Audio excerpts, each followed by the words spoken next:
Olá, pessoal, vamos dar continuidade, tá? Agora falando da parte 3, né, da nossa aula de cardiopatias congênitas. E eu gostaria de começar fazendo uma correção de um equívoco que eu cometi na aula passada, no finzinho já, que eu terminei a aula falando que a gente tinha visto as cardiopatias congênitas cianóticas e que a gente veria as cardiopatias congênitas acianóticas. Não sei se vocês perceberam isso. Mas é justamente o contrário, né? Na parte 2, nós vimos as cardiopatias congênitas acianóticas, e agora a gente vai ver as cardiopatias congênitas cianóticas, tá bom? Que são a transposição de grandes artérias e a tetralogia de Fallot, as cardiopatias cianóticas mais comuns no nosso meio. Nós temos outras, mas essas duas são as mais comuns. Começando pela transposição das grandes artérias, que é a cardiopatia congênita cianótica mais comum, corresponde a uma incidência de 0,3, mais ou menos, para cada 1.000 nascidos vivos, e isso é o equivalente a 5% das cardiopatias congênitas de uma forma geral. Predomina no sexo masculino. E o que é que a gente tem na transposição das grandes artérias? Como eu já falei naquela parte 1, quando a gente falou de cianose, na transposição de grandes artérias nós temos basicamente uma discordância ventrículo-arterial, né? Porque o meu ventrículo direito, dele vai sair a aorta, e do meu ventrículo esquerdo vai emergir a artéria pulmonar, quando o normal é o contrário, né? Então, o que a gente vai ter aqui, basicamente? Um sangue que vem da circulação sistêmica pelas cavas, vai para o coração direito, volta para a circulação sistêmica, retorna ao coração direito e novamente para a circulação sistêmica. E do outro lado, eu tenho um sangue que vai do meu ventrículo esquerdo para o pulmão, retorna para as câmaras esquerdas, novamente vai para o pulmão, retorna para as câmaras esquerdas. Então, nós temos, gente, na verdade, duas circulações em paralelo, né? Dentro da barriga, enquanto o fetinho está lá, né, na proteção do útero, a gente tem aqueles dispositivos da circulação fetal, que a gente falou lá na nossa parte 2, quando a gente falou de pestícia do canal arterial.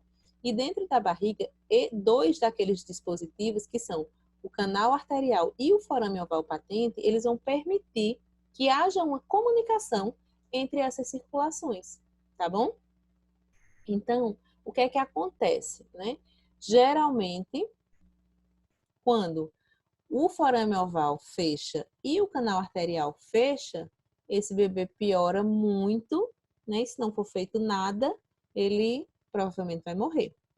Só que, às vezes, este recém-nascido, ele pode nascer com a transposição dos grandes vasos e com outros defeitos associados, tipo uma CIV, uma CIA, que possibilitem a comunicação entre as circulações, tá bom? Então, dependendo dos defeitos que esse bebê tem associado, ele pode até parecer bem ao nascimento, combinado?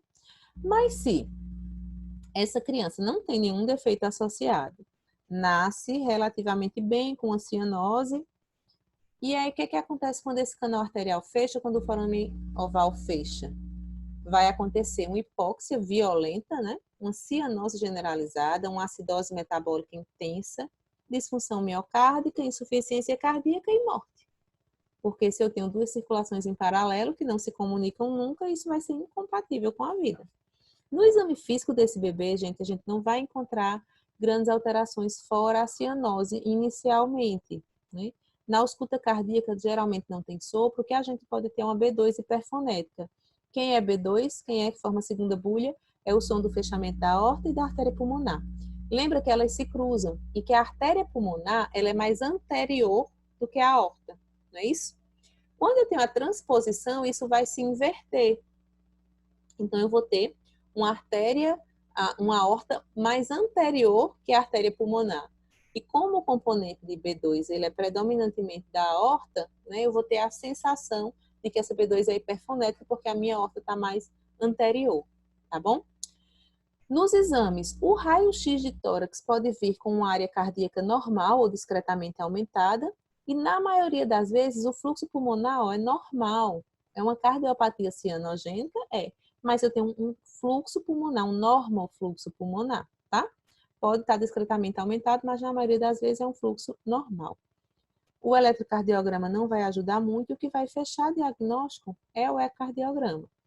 E uma vez que a gente fez diagnóstico de transposição de grandes artérias, o tratamento é o quê? Cirúrgico, não tem o que fazer, né? Só que até que a gente consiga que essa criança seja operada, a gente tem que manter, a gente tem que garantir a manutenção dessa comunicação entre as circulações. E a gente faz isso de que forma? Mantendo o canal arterial aberto através do uso de prostaglandina, né?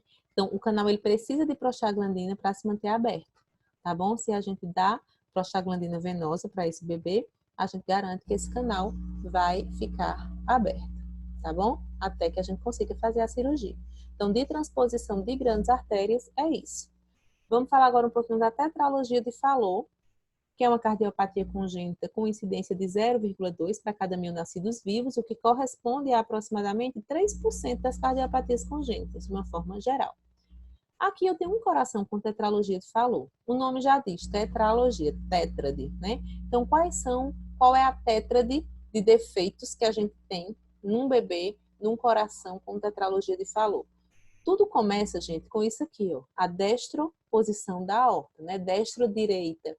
Então, é uma aorta que, ao invés de sair à esquerda, de sair do ventrículo esquerdo, ela se posiciona mais à direita, né? E cavalga este septo. Então, este é o primeiro defeito. No que ela vem mais para a direita, ela vai gerar um segundo defeito, que é um defeito aqui, ó, no septo interventricular. Então, ela vai gerar uma comunicação interventricular. Então, eu tenho destroposição da aorta, comunicação interventricular. No que a aorta vem mais para a direita, além da comunicação interventricular, ela espreme, ela aperta essa pulmonar e gera uma estenose pulmonar. É o meu terceiro defeito. E este ventrículo, tentando jogar sangue para uma pulmonar estenosada, vai começar a fazer muita força, né? Vai fazer uma musculação e vai hipertrofiar. Então, o quarto defeito vai ser a hipertrofia do ventrículo direito. Então, esta é a tétrade da tetralogia de Fallot. Destroposição da aorta, comunicação interventricular, estenose pulmonar e hipertrofia do ventrículo direito, ok?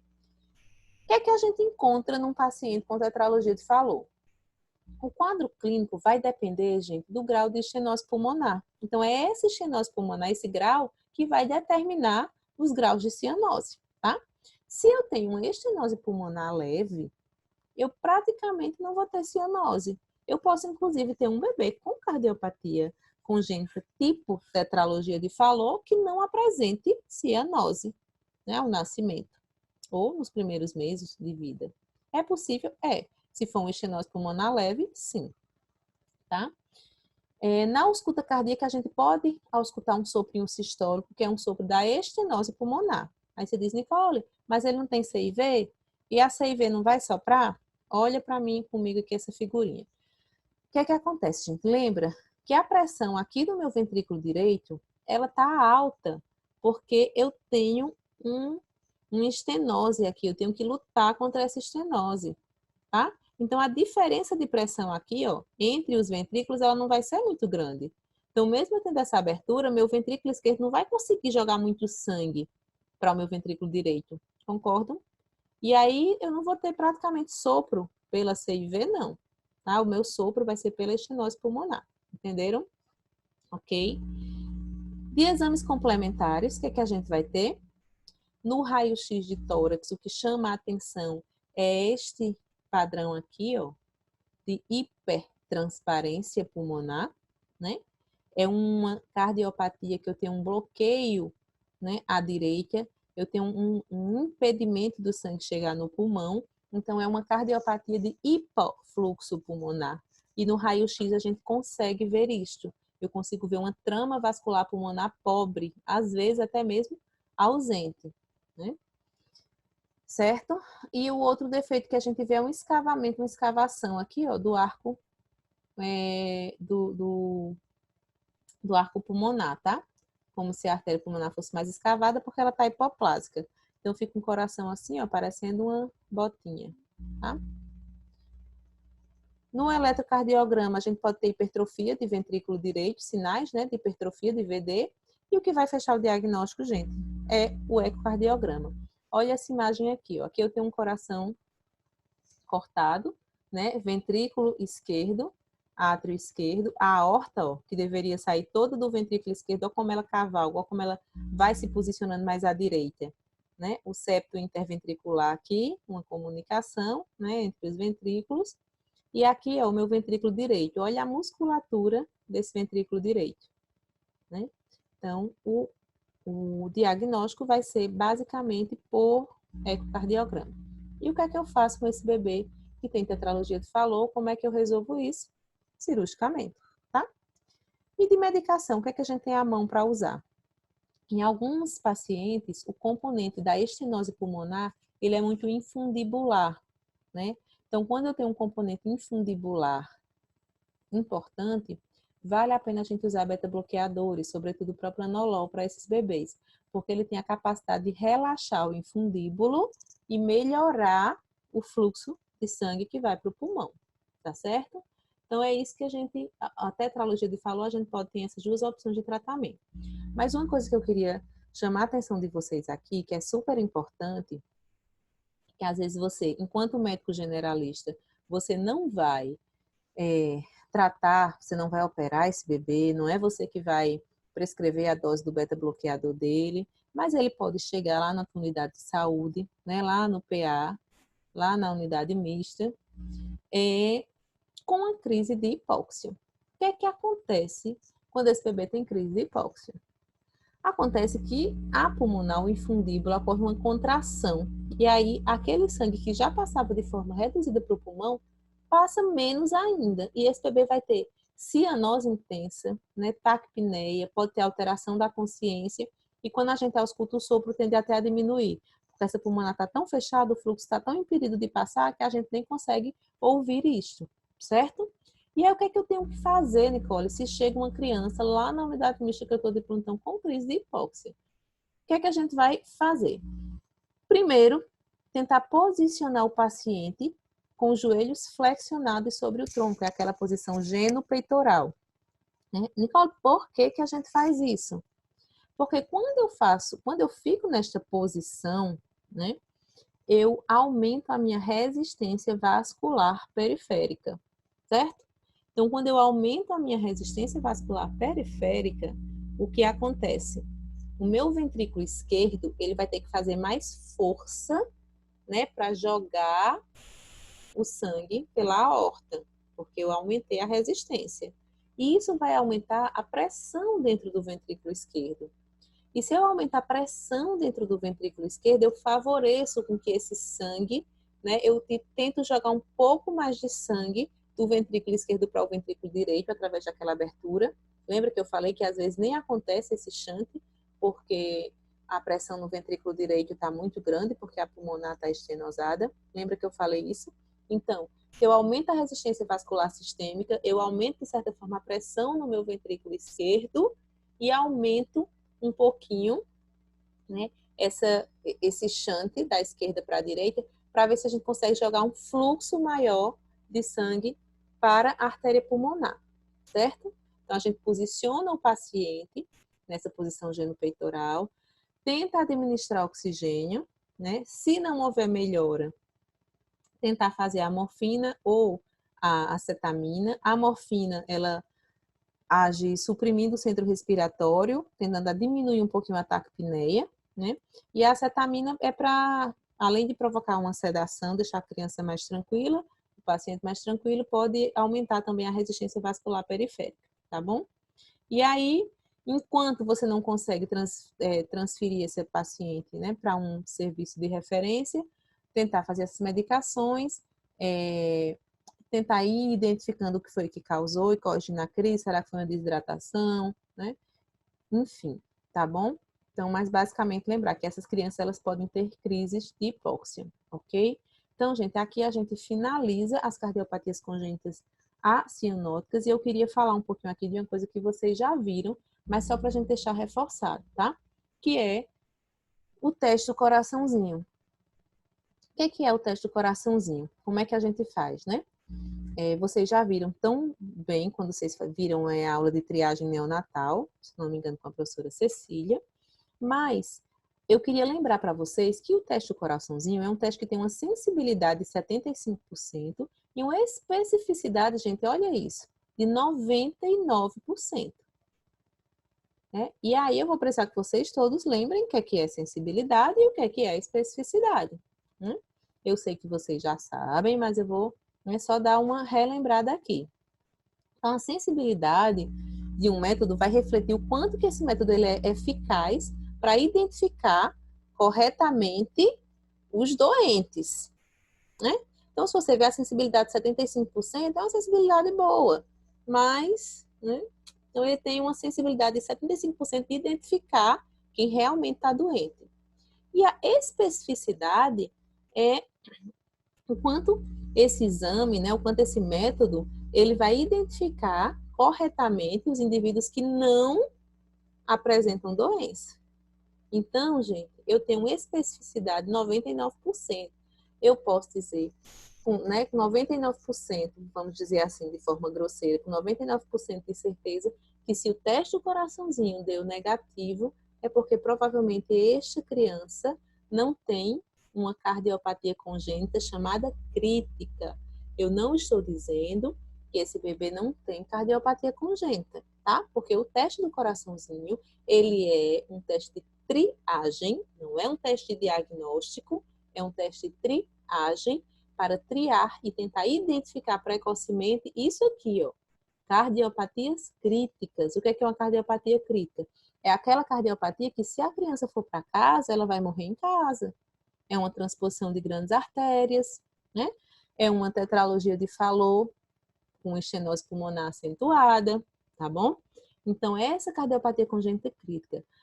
As cardiopatias congênitas mais simples, CIA, comunicação interventricular, elas podem e até vão ter um teste do coraçãozinho absolutamente normal, né? Porque o objetivo do teste de triagem não é identificar se o bebê tem ou não cardiopatia congênita, é identificar se ele tem cardiopatia congênita crítica. E aí, o que é que a gente vai fazer? Realizar esse teste entre 24 e 48 horas de vida, tá? Aqui está o protocolo, só para a gente revisar rapidamente. Então, como é que eu faço o teste do coraçãozinho? Oximetria de pulso no membro superior direito e em um dos membros inferiores, tá?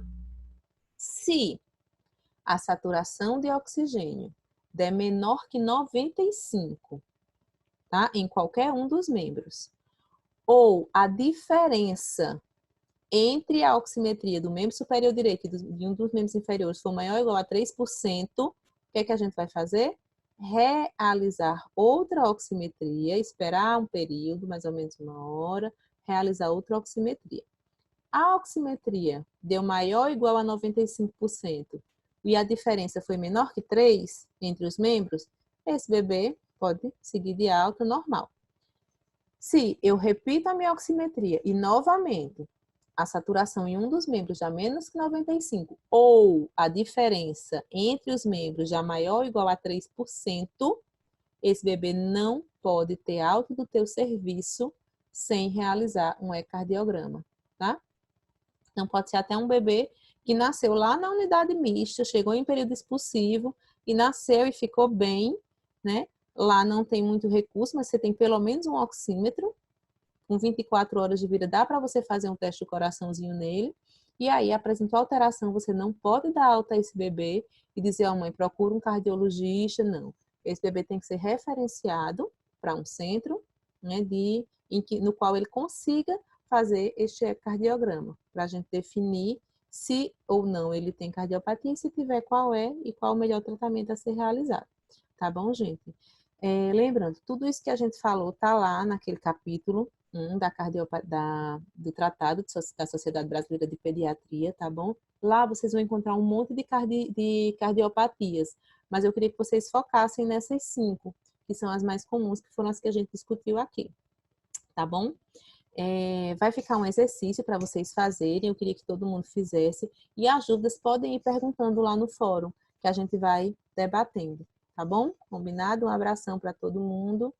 E quaisquer dúvidas, eu estou à disposição, tá bom? Abraço.